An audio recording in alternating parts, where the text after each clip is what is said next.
Hello children, good morning. Welcome again to your English class part 2. So we were doing agreement of verb with the subject. Verb किस तरीके से किस subject के according लगती है sentence में, हम उसके बारे में डिस्कस कर रहे थे। और आज मैं आपको नेक्स्ट रूल समझाती हूँ। बेटा इस बार रूल है आपका, 2 or more singular subjects connected by or, nor, either or, neither nor take a singular verbs. जैसे आपके ऊपर था उसमें केवल एक ही डिवाइडिंग आया था, ईच और एवरी, दो आए थे सॉरी। अब इन्होंने पूरा एक फ्रेजल वाला भी ले लिया है यहाँ पर, आपका डिविजनल कनेक्टर। जैसे यदि दो या दो से ज़्यादा सिंगुलर सब्जेक्ट्स आपके कनेक्ट होते हैं, और से, नॉर से कनेक्टर्स हैं ये आपके जो दो चीज़ों को जोड़ते हैं, नीदर नॉर, ईदर और से, ये फ्रेजल कनेक्टर बोले जाते हैं, ईदर और नीदर नॉर, क्योंकि दोनों एक साथ आते हैं। अधिकतर अलग भी यूज़ हो जाते हैं और नॉर, लेकिन अगर ईदर है तो वहाँ और उसके साथ होगा ही, नीदर है तो नॉर होगा ही। और नॉट सिंगुलर भी मतलब सेपरेट भी यूज़ हो जाते हैं। अब इनका कहना ये है कि यदि दो या दो से ज़्यादा सिंगुलर सब्जेक्ट्स को हम और, नॉर, इधर और, नीदर नॉर से कनेक्ट करते हैं, तब यहाँ पर वर्ब हमारी सिंगुलर अग्री करती है। क्यों सिंगुलर अग्री करती है? क्योंकि ये प्लूरल को भी सिंगुलर बना देते हैं। See the example, either Mohan or Sohan is in the wrong. अब मोहन एक अलग सब्जेक्ट है, सोहन एक अलग है। दोनों से पहले ईदर आया और आया। मोहन से पहले ईदर, सोहन से पहले और। ये ईदर और ने आके मोहन और सोहन जो दो सब्जेक्ट्स इनसे कनेक्ट हुए थे, उनको दो होने के बावजूद सिंगुलर बना दिया। और सिंगुलर बना दिया तो वर्ब भी फिर सिंगुलर ही अग्री करेगी। तो सिंगुलर वर्ब आई यहाँ पर इज। ठीक है, जैसे अब इसका सेंस क्या हुआ, सेंस समझिए। या तो मोहन या सोहन इन द रॉन्ग, गलती पर हैं, गलती पर हैं। मोहन सोहन दोनों नहीं, या तो मोहन है या तो सोहन है, तो दोनों में से कोई एक है, इसीलिए सिंगुलर सब्जेक्ट हो गया। सिंगुलर हो गया तो वह भी सिंगुलर अग्री किया। See the another example, neither Ram nor his brother was present there. Ram और ब्रदर, राम और his brother, ये दो सब्जेक्ट्स थे यहाँ पर, दोनों को कनेक्ट किया गया था। अगर एंड से कनेक्ट होते तो ये दोनों प्लूरल हो जाते, लेकिन एंड से न कनेक्ट तो हुए हैं, बट ये डिवाइडर है, नीदर और नॉर डिस्ट्रीब्यूट करता है कनेक्टर ये वाला, तो इन्होंने डिस्ट्रीब्यूट कर दिया राम और हिज ब्रदर को। अब इसका सेंस हुआ, ना तो राम नॉर हिज ब्रदर, ना ही उसका भाई, वॉज प्रेजेंट देयर, वहाँ पे प्रेजेंट थे। ना तो राम ही प्रेजेंट था, ना ही उसका भाई ही प्रेजेंट था। आप हिंदी में भी देख लो, हम ऐसे तो कहते हैं ना तो राम था, हम ये थोड़ी कहते हैं ना तो राम थे ना तो उसके भाई थे, ऐसे थोड़ी कहते हैं। ना तो उसका भाई था ना राम था। ठीक है, उसी तरह से एनी होता है, एनी भी डिस्ट्रीब्यूट कर देता है। Any boy or girl sees it at once. Any boy यानी कोई भी लड़का या कोई लड़की, सीज इट एट वंस, एकदम से ही इसको देख लेता है। कोई चीज़ है जिसको बता रहे हैं कि एकदम से ही उसको ये या तो लड़का या लड़की, कोई भी लड़का होता है तो वो देख लेता है जल्दी से। यानी कि एनी ने बॉय और गर्ल दोनों को दो सब्जेक्ट होते हुए भी सिंगुलर बना दिया। राइट, अब इस रूल के साथ उन्होंने एक नोट दिया, एक कंडीशन दी है, when one of the nouns of pronouns joined by nor or nor is in the singular and other in the plural. यानी कि यदि one of the noun of pronoun का एक नाउन, यानी कि जिस नाउन के लिए प्रोनाउन आ रहा है उसका एक नाउन तो जो जॉइन हुआ है वो जॉइंड बाय और, नॉर या और से जॉइन हो रहा है, इज इन द सिंगुलर। एक तो है सिंगुलर जो सब्जेक्ट है आपका, एक है सिंगुलर और दूसरा है प्लूरल। ठीक, दोनों ही सिंगुलर या दोनों ही प्लूरल नहीं है। एक सिंगुलर है सब्जेक्ट, एक प्लूरल है, एक प्लूरल नाउन है, एक सिंगुलर नाउन है। The verb should be plural and the plural subject should be placed near the verb. तो ऐसी कंडीशन में जहाँ एक सिंगुलर है एक प्लूरल है, वहाँ वर्ब प्लूरल से सब्जेक्ट से अग्री करेगी और प्लूरल को हमें सब्जेक्ट के बिल्कुल नेक्स्ट यानी कि उसके बराबर में लिखना होगा। यानी कि अगर एक सिंगुलर एक प्लूरल है तो पहले सिंगुलर लिखेंगे फिर प्लूरल लिखेंगे, तब उसके पास में हम वर्ब को लगाएंगे। जैसे जॉन और हिज ब्रदर्स, अब ब्रदर्स पास आया वर्ब के, तो ब्रदर्स को अग्री करेगा यहाँ पे हमारा वर्ब, और ब्रदर्स प्लूरल है इससे प्लूरल आएगा, तो यहाँ पे आर आ गया। His brothers are to blame. ठीक है, मीनिंग हुआ या तो जॉन या उसके भाइयों को ब्लेम किया जाए। Neither Afzal nor his friends, Afzal singular है तो शुरू में लगा दिया, हिज फ्रेंड्स प्लूरल हैं उसको हमने वर्ब के बिल्कुल पास लिखा, और फिर वर्ब ने अग्री किया प्लूरल सब्जेक्ट को, प्लूरल नाउन को। ठीक है, सिंगुलर प्लूरल अगर होंगे, एक सिंगुलर एक प्लूरल होगा तो वर्ब अग्री प्लूरल से करेगा और प्लूरल को हम वर्ब के पास में लिखेंगे, शुरू में नहीं लिखेंगे, वर्ब से दूर नहीं लिखेंगे। इसमें सेकंड पॉइंट है, if two subjects joined by or nor are of different persons the verb agrees in the person with the subject nearest to it. ठीक है, यहाँ बात आई थी जो आपका प्रोनाउन के लिए जो नाउन आया हुआ है, जिस नाउन की जगह प्रोनाउन लगा हुआ है उसकी बात आई थी। अब इसमें इस वाले रूल में बात आ रही है, दो सब्जेक्ट्स हैं नॉर और से ज्वाइन हुए हुए हैं, लेकिन उनके पर्सन्स डिफरेंट हैं। पर्सन्स जो आपको मैंने शुरू में बताया था ना, first person second person third person, तो ये पर्सन्स उनके अलग हैं। तो ऐसी कंडीशन में वर्ब अग्री करता है in person with the subject nearest to it. जो नियरेस्ट सब्जेक्ट होगा उसके पर्सन से अग्री करेगा सब्जेक्ट। ठीक है, उसमें नियरेस्ट आपका जो नियरेस्ट प्रोनाउन था उससे किया था वर्ब ने, यहाँ नियरेस्ट पर्सन से अग्री कर रहा है वर्ब। जैसे ईदर यू और ही इज टेलिंग अ लाई, या तो तुम या तो वो झूठ बोल रहा है।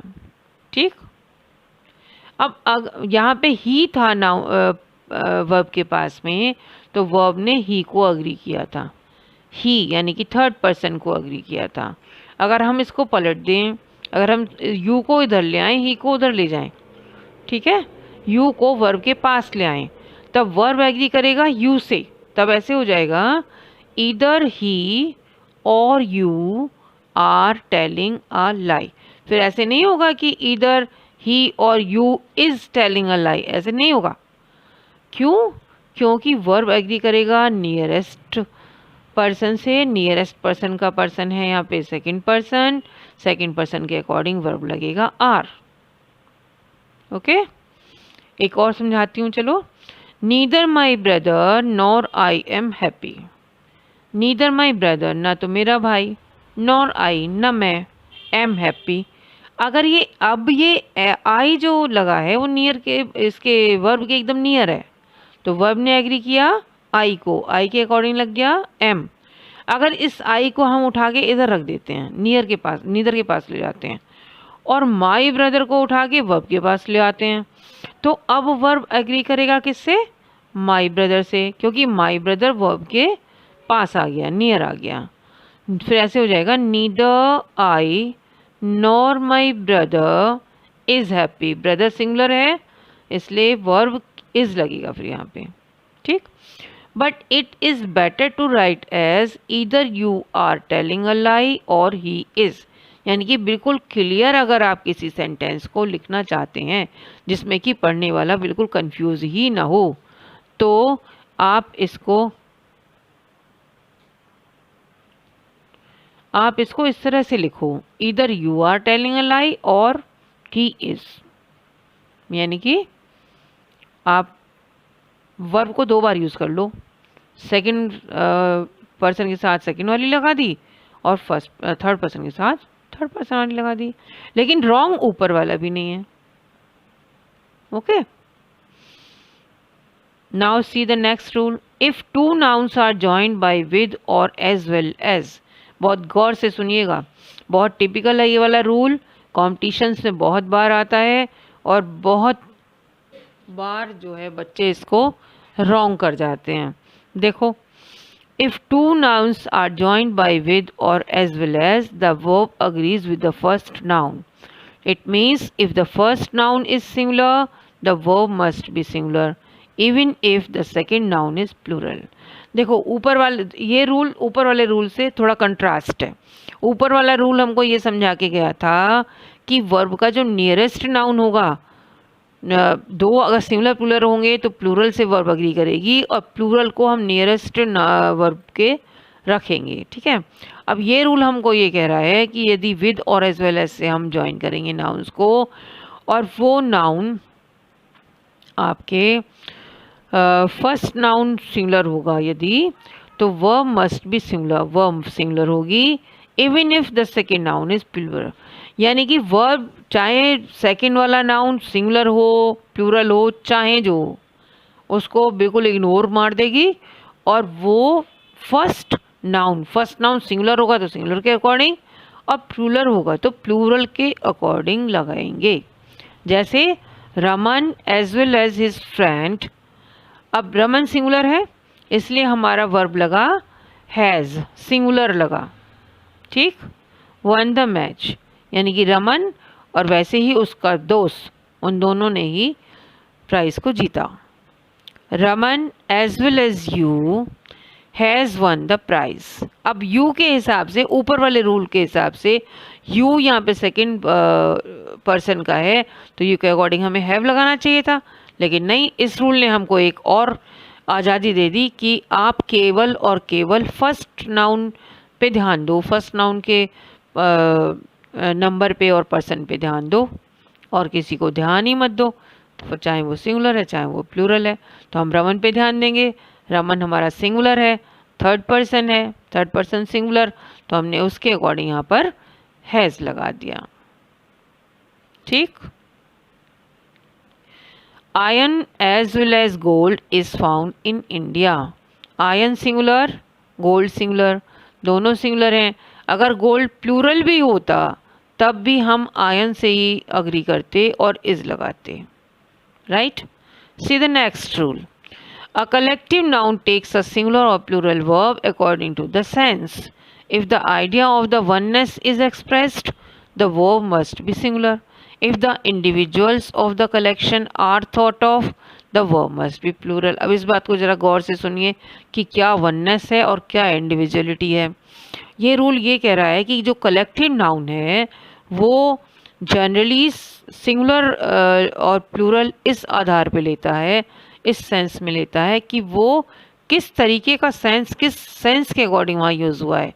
यानी अगर वो वननेस का आइडिया यानी सिंगुलर आइडिया दे रहा होता है, कलेक्टिव नाउन है लेकिन आइडिया सिंगुलर दे रहा है, सिंगुलर वननेस एक्सप्रेस कर रहा है किसी चीज़ की, तब वो सिंगुलर वननेस है इसलिए सिंगुलर माना जाएगा।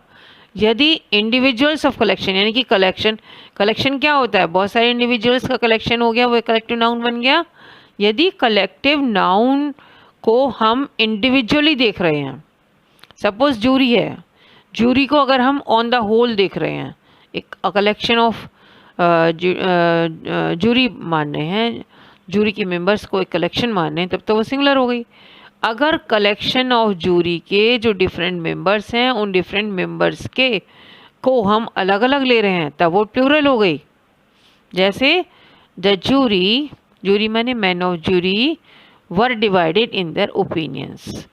अब यहाँ पे एक थोड़ी सी चतुराई, ग्रामर में थोड़ी सी क्लेवरनेस भी होनी चाहिए, वो भी बहुत ज़रूरी है। अब इस समय आप रूल सपोज आप भूल गए तो आप इसके देयर पे ध्यान दो। देयर प्लूरल पॉजेसिव प्रोनाउन है आपका। अब प्लूरल पजेसिव प्रोनाउन है, इसका मतलब ये इस बात को इंडिकेट कर रहा है कि जो हम जूरी को काउंट कर रहे हैं इस समय जूरी के डिफरेंट मेंबर्स की तरफ हम ध्यान दे रहे हैं। और डिफरेंट मेंबर्स की तरफ ध्यान दे रहे हैं, एक मेंबर से तो बनती नहीं है जूरी, जूरी दो और दो से ज़्यादा मेंबर्स से बनती है। तो यहाँ पर हमने वर्ब लगाई वर, और वर हो गई आपकी प्लूरल वर्ब। अगर इसी सेंटेंस को हमें इस तरह से दें, the jury has elected its president. अब यहाँ पे इट्स आया, इट्स पे ध्यान दो, इट्स आपका पॉजेसिव है और साथ में सिंगुलर है, तो इसका मतलब ये हुआ कि इस जूरी को हम ऑन द होल ले रहे हैं, और ऑन द होल लेने की वजह से वो सिंगुलर माना गया।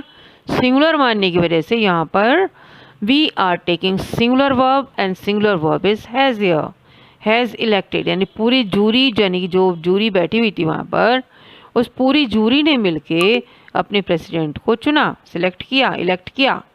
और यहाँ jury members divided in their opinion का मतलब जूरी के जो डिफरेंट इंडिविजुअल्स वहाँ पे बैठे हुए थे, वो इंडिविजुअल्स अपने अपने ओपिनियंस में डिफरेंट थे, डिवाइडेड थे, उनके ओपिनियंस अलग अलग थे। ओके